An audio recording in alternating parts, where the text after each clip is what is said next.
Hello friends, good evening to all of you. स्वागत है एक बार फिर से आप सभी विद्यार्थियों का उत्कर्ष का ऑनलाइन प्लेटफॉर्म पर। कैसे हैं आप सारे लोग? चलिए, स्वागत है एक बार फिर से आप सभी साथियों का। और आज के सेशन में एक बहुत छोटा सा टॉपिक मैंने लिया है। एक कन्फ्यूजिंग टॉपिक है, विद्यार्थियों को बहुत डाउट रहता है इस मुद्दे पर, 9th शेड्यूल को लेकर के। हम लोग प्रारंभिक परीक्षा हेतु कई बार ये याद करने का प्रयास करते हैं कि 9th शेड्यूल में भूमि सुधार है, लेकिन 9th शेड्यूल का उद्देश्य क्या था? 9वीं अनुसूची को संविधान में जोड़ा क्यों गया? इसमें भूमि सुधार क्यों लिखा गया है? इसका मुख्य उद्देश्य क्या था? वर्तमान में 9th शेड्यूल की क्या स्थिति थी? वर्तमान प्रारंभ में इसकी क्या स्थिति थी जब 1951 में जोड़ा गया? क्या संसद का कोई कानून 9वीं अनुसूची में डाल देने से वर्तमान में सुरक्षित है या नहीं? या वर्तमान में न्यायालय 9वीं अनुसूची में डाले गए कानूनों का परीक्षण कर सकती है? यदि कर सकती है तो आज तक जितने भी कानून इसमें डाले गए उन सब का न्यायालय क्या परीक्षण कर सकती है? इसके संबंध में क्या कंप्लीट कंक्लूजन है? आइए डिटेल में 15 से 20 मिनट की वीडियो में समझते हैं 9वीं अनुसूची के बारे में। शेड्यूल 9वीं अनुसूची, 9वीं अनुसूची कोई बताएगा क्या है इसमें? 9वीं अनुसूची में बच्चे केवल एक चीज रटे हैं कि 9वीं अनुसूची में भूमि सुधार है। 9वीं अनुसूची में भूमि सुधार संबंधी कानून है। कहीं कहीं आप देखेंगे लिखा होगा कुछ विधियों का विधि मान्यकरण, कुछ विधियों का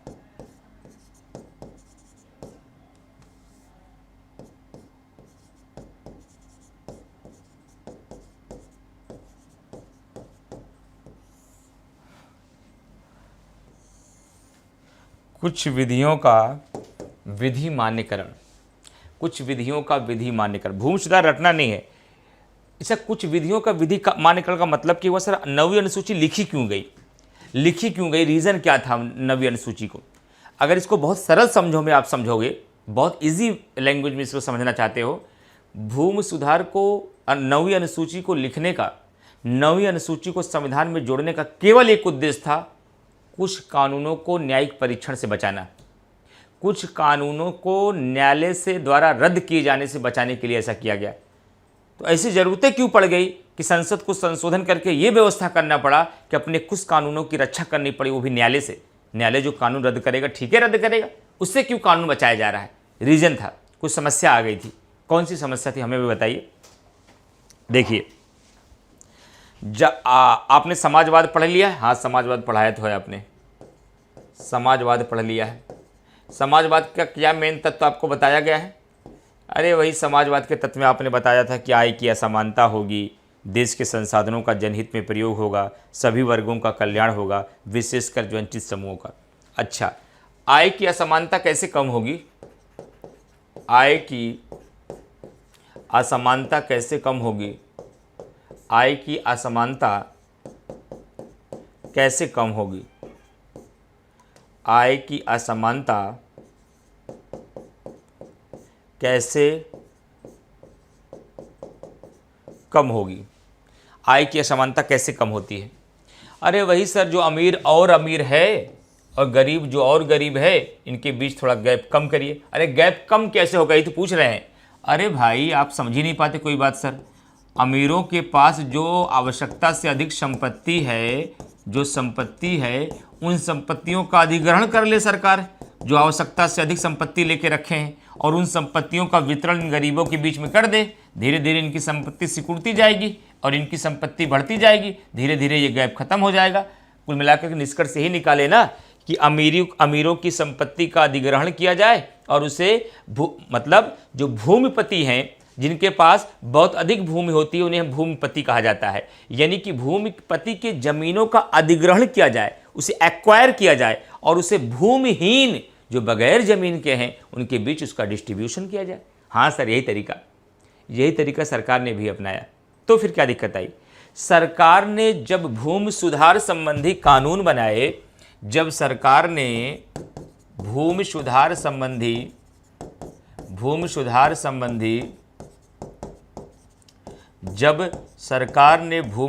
संबंधित कानून यानी कि लॉ बनाए, भूमि सुधार संबंधी कानून जब या लॉ बनाए, तो भूमि सुधार संबंधी कानून बनाते समय उन्होंने क्या किया, जो भूमिपति थे उनकी ज़मीनों का अधिग्रहण करना शुरू किया। उनकी ज़मीनों का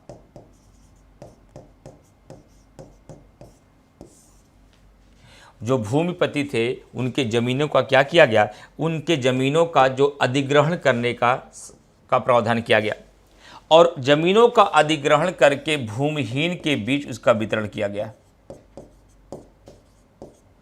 भूमिहीन के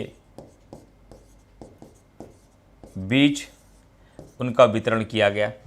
भूमिहीनों के बीच क्या किया गया, उसका वितरण किया गया, उसका डिस्ट्रीब्यूशन किया गया। अरे भैया, सभी भूमिपति न्यायालय पहुंच गए। सभी भूमिपति कहाँ पहुंच गए, न्यायालय पहुंच गए और कहा कि भैया हमारे फंडामेंटल राइट की रक्षा करो। कहा क्या हो गया, कौन छीन लिया फंडामेंटल राइट? कहे बताओ, संपत्ति का अधिकार हमारा मूल अधिकार है कि नहीं? संपत्ति का अधिकार हमारा फंडामेंटल राइट है कि नहीं? कहा बिल्कुल है। कहा हमारा फंडामेंटल राइट खतरे में है। कहा कैसे खतरा में है?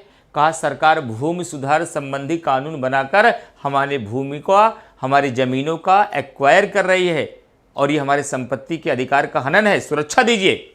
न्यायालय ने विचार किया, कहा हाँ बात तो सही है, बात तो सही है कि भूमि सुधार संबंधी कानून बनाकर संपत्ति के अधिकार जो कि मौलिक अधिकार का हिस्सा है उसका हनन हो रहा है और इस आधार पर सरकार के द्वारा जो भी भूमि सुधार संबंधी कानून बनाए जा रहे हैं वो न्यायालय द्वारा रद्द किए जा रहे थे, वो न्यायालय द्वारा रद्द किए जा रहे थे। कुछ दिन बाद सरकार बैठी थी, लोगों ने कहा आप लोग समाजवाद नहीं ला पा रहे हैं। कहा कैसे लाएं समाजवाद? कहा काहे? कहा समाजवाद लाने के लिए जब हम कोई कोशिश करते, सरकार हमारे कानूनों को, न्यायपालिका हमारे कानूनों को रौंद देती है, न्यायपालिका हमारे कानूनों को रद्द कर देती है। किसी ने दिमाग दिया, कहा ऐसी कोई व्यवस्था बनाओ, कैसे रौंद देती है?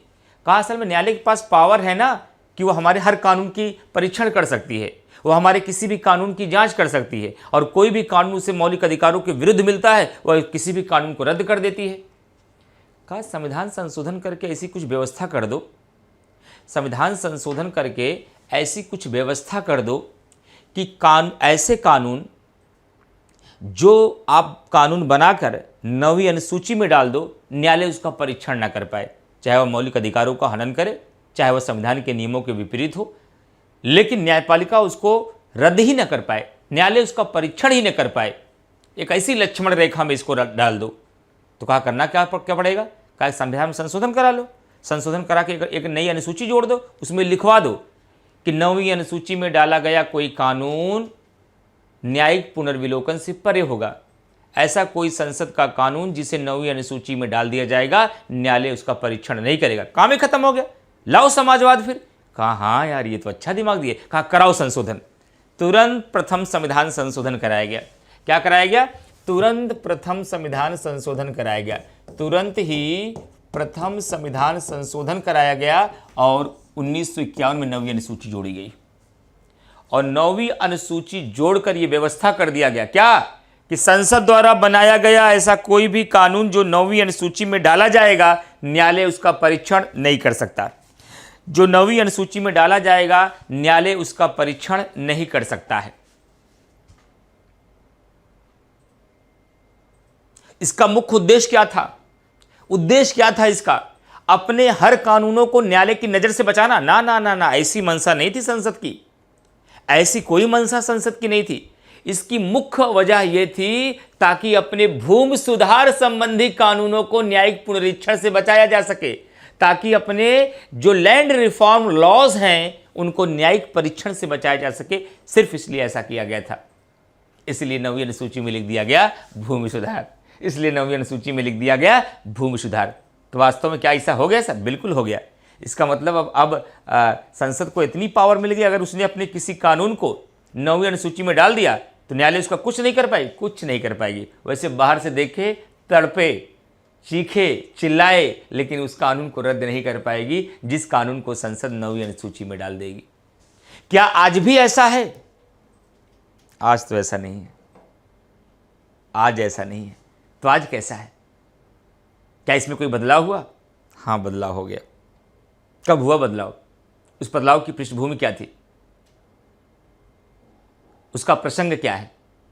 वह बदलाव 1973 में हुआ। पहला बदलाव 1973 में हुआ, 1973 में हुआ। 1970 में क्या आया? आधारभूत ढांचे का सिद्धांत आया। आधारभूत ढांचे का सिद्धांत आया। ये आधारभूत ढांचे का सिद्धांत क्या है sir? What is the basic structure of constitution? संविधान का आधारभूत ढांचे की संरचना का विकास क्या है? संविधान का आधारभूत ढांचा 1973 में आया केशवानंद भारती केस में। केशवानंद भारती केस में। और इस केशवानंद भारती केस में जब आधारभूत ढांचे का सिद्धांत आया तो आधारभूत ढांचे का सिद्धांत कहता है कि संसद द्वारा बनाया गया कोई भी कानून, संसद द्वारा बनाया गया कोई भी कानून या किया गया कोई भी संशोधन यदि संविधान के मूल ढांचे के यानी संविधान के बेसिक स्ट्रक्चर के विरुद्ध होगा तो न्यायपालिका ऐसे किसी भी कानून को या ऐसे किसी भी संशोधन को रद्द कर देगी। यही आधारभूत ढांचे का सिद्धांत है। आधारभूत ढांचे का सिद्धांत कहता है कि संसद द्वारा बनाया गया कोई लॉज, संसद द्वारा किया गया कोई अमेंडमेंट अगर हमारे संविधान के मूल ढांचे को, हमारे संविधान के बेसिक स्ट्रक्चर को प्रभावित करेगा तो ऐसे किसी भी कानून या ऐसे किसी भी संशोधन को हम रद्द कर देंगे।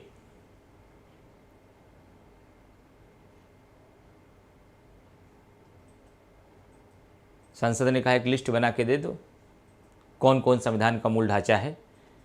कहा हम ये लिस्ट देंगे नहीं, ये कहानी शायद मैं आपको बता चुका हूँ इसलिए दोबारा नहीं बताऊंगा। कहा ये लिस्ट नहीं देंगे, जब जब ज़रूरत पड़ेगी हम बताते रहेंगे, मत छेड़ो, ये संविधान का मूल ढांचा है। अच्छा, जब आधारभूत ढांचे का सिद्धांत आ गया तब आगे चल करके एक केस आया 1981 में, ध्यान से सुनिएगा। और 1981 में एक केस आया जिसका नाम है वामन राव केस। वामन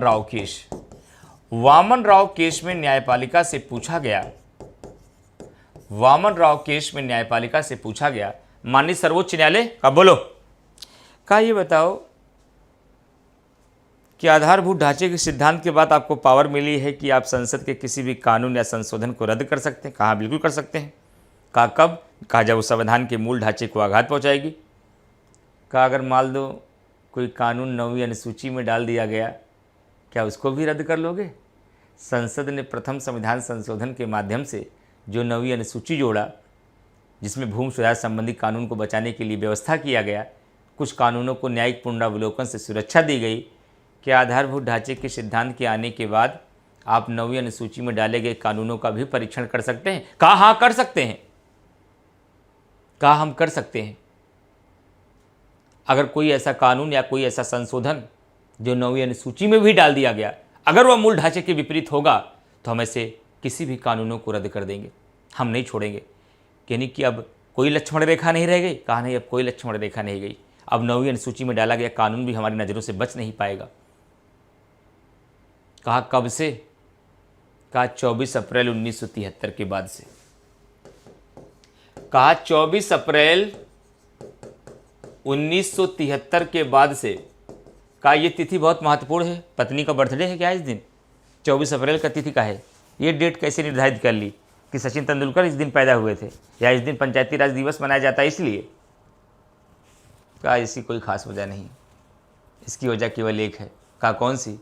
कहा जो आधारभूत ढांचे का सिद्धांत 1973 में आया, वो आधारभूत ढांचे का सिद्धांत 24 अप्रैल 1973 को लागू कर दिया गया था। वह 24 अप्रैल 1973 को लागू कर दिया गया था। वह आधारभूत ढांचे का सिद्धांत जो लागू हुआ वो 24 अप्रैल से लागू हुआ। इसलिए 24 अप्रैल 1973 के बाद अगर कोई कानून 9वीं अनुसूची में डाला जाएगा तो हम ऐसे किसी कानून को रद्द कर देंगे। तो कहा ये बताओ, जब आधारभूत ढांचे का सिद्धांत लागू हो गया है, 9वीं अनुसूची में तो बहुत सारे ऐसे कानून पड़े हैं। हमारी जानकारी के अनुसार लगभग 284 या 282 ऐसे कानून हैं जो आज तक 9वीं अनुसूची में पड़े हैं और आपने आज तक उसको टच नहीं किया, आपने आज तक उसका परीक्षण नहीं किया। क्या उन सभी कानूनों का भी परीक्षण करोगे? क्या उन सभी कानूनों को भी चेक करोगे? क्या उन कानूनों को भी रद्द करोगे? कारे बेवकूफ़, एक बार मैंने बता दिया ना कि आधारभूत ढांचे का सिद्धांत 24 अप्रैल 1973 से लागू हुआ। 24 अप्रैल 1973 के बाद यदि 9वीं अनुसूची में कोई कानून डाला जाएगा तो हमारे नजरों से नहीं बच सकता। उसके पहले जो कानून डाला गया है हम उसको नहीं चेक करेंगे। कहा क्यों? कहा क्योंकि आधारभूत ढांचे का सिद्धांत भूतलक्षी प्रभाव से नहीं बल्कि भविष्यलक्षी प्रभाव से लागू किया गया है। कहा ये भूतलक्षी क्या होता है, ये भविष्यलक्षी क्या होता है? हमने एक ही लच्छी खाई है बचपन में, सोहन लच्छी। ये भूतलक्षी और भविष्यलक्षी क्या होता है? कहा भूतलक्षी का मतलब होता है जब किसी कानून को किसी पिछले समय से लागू किया जाए, कुछ समय पूर्व से लागू किया जाए। और भविष्यलक्षी प्रभाव का मतलब होता है जब किसी कानून को बनने के बाद एक निश्चित तिथि के बाद लागू किया जाए। कहा नहीं समझ पाए। कहा मतलब ऐसे जैसे अगर मैं कह दूं कि हमारी क्लास स्टार्ट होने के बाद जो 5 मिनट बाद क्लास में लाइव आएगा उसको 100 रुपये जुर्माना देना पड़ेगा कल से। अगर इसको हमें भूतलक्षी प्रभाव से लागू करना पड़ेगा तो जिस दिन 14 मई से या 15 अप्रैल से आपका बैच स्टार्ट हुआ है, जितने बच्चे लेट आए हैं सबको जुर्माना भरना होगा। ऐसे में क्या होगा? विवाद बढ़ जाएंगे। कोई कहेगा हम कभी लेट नहीं आए हैं, कोई कहेगा हम एक बार आएंगे, हम कहेंगे सब आए हैं लेट, कहेंगे कैमरा चेक कराओ, कैमरा में कह रहा कोई कैमरा आपका झूठ बोलता है, तो लड़ाइयाँ हो जाएंगी, विवाद बढ़ जाएगा। इसलिए न्यायपालिका ने कहा आधारभूत ढांचे के सिद्धांत को हमने भूतलक्षी प्रभाव से नहीं, किसी पूर्व समय से लागू नहीं किया है, बल्कि केशवानंद भारती केस को 24 अप्रैल 1973 को लागू किया गया है। उस दिन के बाद से इसको भविष्यलक्षी प्रभाव से लागू किया है। यानी जिस दिन आधारभूत ढांचे के सिद्धांत आ गया और वो जिस दिन लागू हो गया उसके बाद से इसके अंदर वो मामले माने जाएंगे, उसके पहले जितनी गलतियां होंगी जाने दो। क्या इसका मतलब आप ये कहना चाहते हैं कि अब तक जितने कानून 24 अप्रैल 1973 के पहले जो 282 और 84 कानून डाले गए हैं उसका परीक्षण आप नहीं करेंगे? नहीं करेंगे। लेकिन आप ये कहना चाहते हैं कि 24 अप्रैल 1973 के बाद अगर 9वीं अनुसूची में भी कोई कानून डाला जाएगा, अगर वो मूल ढांचे के विपरीत होगा तो आप उसका न्यायिक परीक्षण कर सकते हैं? हाँ कर सकते हैं। निष्कर्ष क्या निकला? आपकी परीक्षा में सवाल पूछा जाएगा 9वीं अनुसूची के संबंध में निम्नलिखित कथनों पर विचार कीजिए। 9वीं अनुसूची के संबंध में निम्नलिखित कथनों पर विचार कीजिए। पहला स्टेटमेंट, 9वीं अनुसूची में भूमि सुधार संबंधी प्रावधान है। दूसरा स्टेटमेंट, 9वीं अनुसूची में डाले गए कानूनों का परीक्षण न्यायपालिका वर्तमान में नहीं कर सकती। तीसरा स्टेटमेंट, 9वीं अनुसूची में डाले गए ऐसे कानून जो 24 अप्रैल 1973 के पहले डाले गए हैं, न्यायालय उसका परीक्षण कर सकती है। उपरोक्त दिए गए कथनों में से असत्य कथन का चयन करें। केवल एक गलत है, केवल 2 गलत है, केवल 3 गलत है, 2 और 3 गलत हैं, सभी गलत हैं। और इस सवाल का जवाब वही दे पाएगा जिसने इस 15 मिनट की स्टोरी को सुना है। क्योंकि अब तक तो हम 9वीं अनुसूची को केवल इतना रट के आगे बढ़ गए कि 9वीं अनुसूची में भूमि सुधार है, लेकिन आज समझ में आया कि भूमि सुधार संबंधी कानून इसमें क्यों रखा गया। 9वीं अनुसूची का मुख्य उद्देश्य क्या था? क्या वर्तमान में 9वीं अनुसूची में डाले गए कानूनों का परीक्षण हो सकता है या नहीं, या परीक्षण कब से करने की शक्ति मिली, या परीक्षण करने की शक्ति किस केस में मिली? क्या 24 अप्रैल 1973 के पहले डाले गए कानूनों का भी परीक्षण न्यायपालिका कर सकती है या नहीं? ये सारी बातें स्पष्ट हो गई। कुल मिला के निष्कर्ष और सार ये निकला कि 9वीं अनुसूची में भूमि सुधार है। सरल भाषा में कहें, कुछ कानूनों को न्यायिक परीक्षण से बचाने के लिए 9वीं अनुसूची को प्रथम संविधान संशोधन द्वारा जोड़ा गया था, जिसमें भूमि सुधार संबंधी प्रावधान रखे गए थे, जिसका मुख्य उद्देश्य कुछ कानूनों को, विशेषकर भूमि सुधार संबंधी कानूनों को न्यायिक परीक्षण से बचाना था। अतः 9वीं अनुसूची जब 1951 में जोड़ी गई, तब से लेकर 1973 तक जितने भी कानून 9वीं अनुसूची में डाले गए, न्यायालय उसका परीक्षण नहीं कर पा रही थी। लेकिन जब 24 अप्रैल 1973 को केशवानंद भारती केस लागू हुआ तो 1981 में वामन राव केस में न्यायालय ने स्पष्ट कर दिया, अब 9वीं अनुसूची में डाला गया कानून भी हमारी नज़रों से बच नहीं पाएगा अगर वह हमारे मूल ढांचे के विपरीत होगा। अगर मूल ढांचे के विपरीत नहीं होगा तो हम 9वीं अनुसूची में डाले गए कानून को टच नहीं करेंगे। लेकिन अगर 9वीं अनुसूची में डाला गया कोई कानून हमारे मूल ढांचे के विपरीत होगा तो हम ऐसे कानूनों को भी रद्द कर देंगे। लेकिन ध्यान रहे, हम केवल उन्हीं कानूनों को रद्द करेंगे जो 24 अप्रैल 1973 के बाद डाले गए हैं, क्योंकि केशवानंद भारती केस जो है वह 24 अप्रैल 1973 को लागू हुआ। 24 अप्रैल 1973 के पहले जितने कानून डाले गए हैं वो आज भी सुरक्षित रहेंगे। हम ऐसे कानूनों के साथ कोई भी छेड़छाड़ नहीं करेंगे। अब कमेंट करके बताइए, आज आप लोग को 9वीं अनुसूची 9th शेड्यूल एकदम अच्छे से समझ में आ गया या नहीं। शानदार बचत दमदार तैयारी के लिए बिग समर सेल चल रहा है और बिग समर सेल में सारे उत्कर्ष के कोर्सेज पर किसी पे 15%, किसी पे 10%, किसी पे 30%, किसी पे 35% की छूट चल रही है। न्यूनतम शुल्क में आप न केवल यूपी स्पेशल की बल्कि किसी भी बैच के साथ जुड़कर अपना रिवीजन कर सकते हैं, प्रैक्टिस कर सकते हैं, एमसीक्यू बैच ले सकते हैं, प्रीलिम्स का बैच ले सकते हैं, फाउंडेशन ले सकते हैं, टेस्ट सीरीज ले सकते हैं। ये सारे बैचेस आपको दिए गए हैं डिटेल में, कहीं भटकने की जरूरत नहीं। सब आप देख सकते हैं कि आरंभ बैच कितने का, इसमें ये जो कट हो गया है उस छूट के बाद ये ओरिजिनल प्राइस नीचे लिखी गई है। ये यूपीपीसीएस मेंस का स्पेशल बैच है, ये यूपीपीसीएस आरओ का एमसीक्यू लक्ष्य बैच है जो लाइव फ्रॉम क्लासरूम है। और उसके अलावा ध्यान रखिएगा, एक आपका यूपीपीसीएस प्रीलिम्स और आरओ का बैच है जो हम लोगों ने क्लास में पढ़ाया है, वो कंप्लीट आपको 2000 में मिल जा रहा है। आंसर राइटिंग बैच 4000 में आपको भी मिल रहा है। फाउंडेशन बैच जो आपका आरओ का है वो 2000 रुपये में है। इंग्लिश मीडियम का बैच आपका 4500 में है। Live from classroom UPPCS prelims का 2500 में है, जिसमें भी पॉलिटी पढ़ा रहे हैं। अपनी सुविधा के अनुसार कोई भी बैच आप ले सकते हैं, लेकिन ये छूट केवल 3 जून तक है। इसके अलावा सबसे अंतिम में जो बच्चे अभी शुरुआत कर रहे हैं अपनी तैयारी की, तो शुरुआत करने के लिए कोई एक बैच मत लीजिए, पास ले लीजिए। उत्कर्ष का पास लेके कंप्लीट तैयारी करिए। 2 साल का पास ले लेंगे, 16,500 में जो मन के वो पढ़िए। आप प्रीलिम्स पढ़िए, मेंस पढ़िए, फाउंडेशन पढ़िए, आंसर राइटिंग पढ़िए, प्रैक्टिस करिए, टेस्ट सीरीज लगाइए। कोई दूसरा कोर्स लेने की जरूरत नहीं। पूरे 2 साल में एक बार कोर्स लीजिए, 2 साल किसी भी चीज़ के लिए कोई ज़रूरत आपको नहीं होगी। सारे कोर्स जितने उत्कर्ष के कोर्स हैं यूपीपीसीएस आरओ के लिए, वो सब आपके लिए फ्री हो जाएंगे उत्कर्ष पास के माध्यम से। अब आपको तय करना है कि हमें कितने दिन का पास लेना है, 2 साल का, 1.5 साल का या 1 साल का। तो यहाँ पर आपके कंप्लीट प्रिपरेशन का भी पास है, यूपीपीसीएस फाउंडेशन का भी पास है, यूपीपीसीएस प्रीलिम्स का भी पास है। और जो बच्चे केवल आरओ वाले हों, केवल ये पास लीजिए आरओ की तैयारी के लिए। अपने छोटों को बताइए, जो भविष्य में तैयारी करने वाले उनको भी आप बता सकते हैं। इसका लाभ ले सकते हैं क्योंकि ये लाभ केवल 3 जून तक है। और उम्मीद करते हैं कि पूरा करंट अफेयर और यूपी स्पेशल का स्ट्रेटजी आपने अच्छे से समझा होगा। केवल समझाने के लिए मैंने ये वीडियो नहीं बनाया है, इसका पालन आपको करना है। अगर इस रणनीति से 5 क्वेश्चन भी अगर आप अपना इंक्रीज कर पाए तो शायद मेरी भी जीत हो जाएगी और आपकी भी। शुक्रिया, धन्यवाद। कमेंट करके जरूर बताइए कि ये स्ट्रेटजी आपके लिए कितना कारगर साबित हो सकती है। Thank you very much to all of you.